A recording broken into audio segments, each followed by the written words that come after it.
Hello everyone, my name's Alec and this is my short video for the British Horn Society Festival, but mostly it's for Lindsay Stoker because she's so nice, so that's why I'm doing it, and for all of you, but you're not going to learn anything, obviously.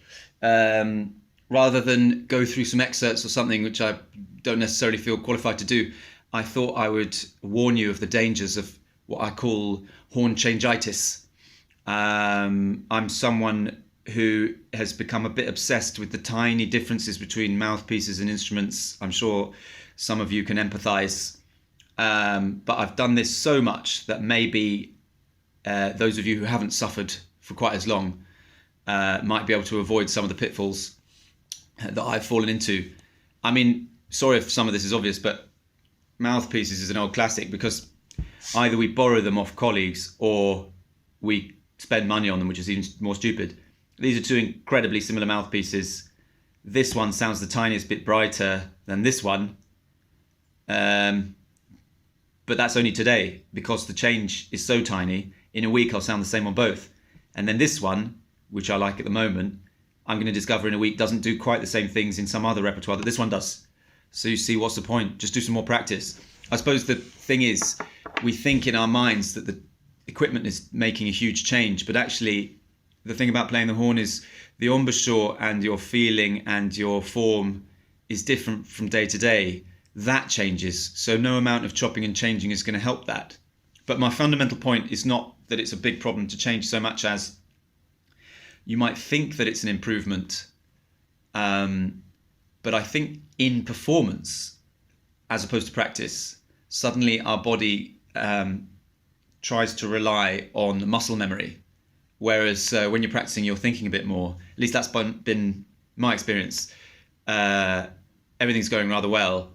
And then in concert, if you've changed instrument shortly before, like even a month before, it doesn't feel quite as good. I apologise to the people of Lille for having tried my new horn out on them for Mozart 4. And I suppose you can find that on YouTube somewhere, and I'll get over it one day. But just a little example, because it's boring just to hear me rant on about this. It wasn't really my fault because my horn was at the repairer, so that's acceptable. But last week I was doing Firebird for the first time, and it was the version that starts more or less the first entry for first horn is the one with the mute. Now, as I said, my horn was at the repairer, so I borrowed this one from my mate Martin. It's a Alexander. But it's a bit different to what I was used to, and I practiced, honest, but what I hadn't bothered to do was to practice while sitting with the mute in. I hadn't thought that through, and I discovered when I sat down, actually just before the solo, that there was no way of holding the horn comfortably and having the mute in. It was either going to fall out, or I was going to hold the horn, or basically it was just a massive load of stress. So shortly before my first entry of a piece I didn't know, I started sort of faffing around, and then it didn't help that the conductor, but they're always doing stuff like this, suddenly pointed at me rather quickly, which doesn't help when you're trying to play a solo.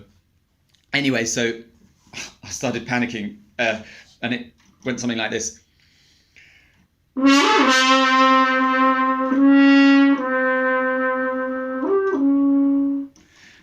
Which not only is a massive splat on the first note, but I left out half the middle of the solo because I was so stressed. I mean, it got better, and I sort of worked out that if I held the mute but my point is not just that, that was one moment that slightly unearned me, rather that for the rest of the rehearsal, I was sort of wondering if I could play anymore, because I started thinking, oh, how do I normally hold the horn? Does this normally line up with my chops? And I started doing all sorts of nonsense. And, what's the point? Just stick to what you know. Better the devil you know, because that sort of thing's not going to happen to you. Like I said, it was at the repairer. But maybe don't get your horn repaired before weeks where you've got to play solos. What else did I want to talk about? You know what, that's about it. Just remember, I think that's my theory, but I think there's probably something in it. It's not so much a question of how changing equipment feels in the moment, because very often that feels good. Rather, it's a question of how are you going to feel in performance? And you don't know that until you're performing. I suppose that for me, to be fair, it started with having to change quite often in my last job in the Scottish Chamber Orchestra from modern to natural horn, and there's nothing you can do about that. You just have to get used to it. But in that time, I was very, very used to playing my modern horn and very, very used to playing the natural horn. I knew those instruments specifically very well, and indeed all the different crooks of the natural horn. That's the trick with that instrument, is that each key feels different. So eventually I developed muscle memory for that. But try not to borrow people's instruments, change mouthpieces, faff around too much, because it's actually a false sense of it getting better.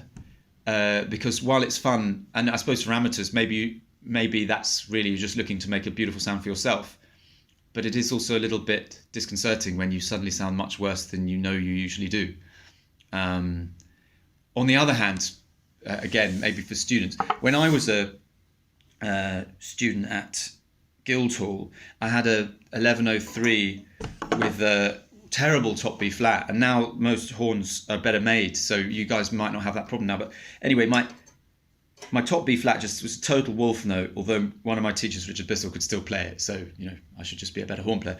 But the trick I had, which is contradicting everything I said in this video, is if I turn this slide, you see that the first B flat slide, if I turn it over like that, for some reason, it wasn't a wolf note anymore, which was quite good because, auditions and stuff, they make you play Heldenleben and then you can't hit the top B flat. And then they look at you like you're just not very good. Well, arguably, I would say, I wasn't as good as Richard Bissell and I never will be. But you get my point. If it's a small change for something like a wolf note, or it's something that's simply a technical problem that's based on your horn and you've tried everything, it's okay. But a small change will probably feel massive for a few days in your mind, and then suddenly you'll actually inevitably either not notice it or realize some other things are going wrong. A change is never neutral, it's never just going to be positive. There are going to be other things that happen. So take it from me. Like I said, I've suffered enough, and this is just a little warning video, especially when there are very few concerts going on at the moment. Try not to overthink what you're doing. Try not to faff about too much, because otherwise you'll start losing your hair with similar rapidity. I don't normally see myself in the mirror like this. Good luck, everybody, and I hope that both musically and financially we all have a rather better time soon. Don't be glum. Keep practicing. Don't faff about, and I hope to see you in the flesh at some point. Thanks, Lindsay. Hope this is okay. Probably isn't. Never mind.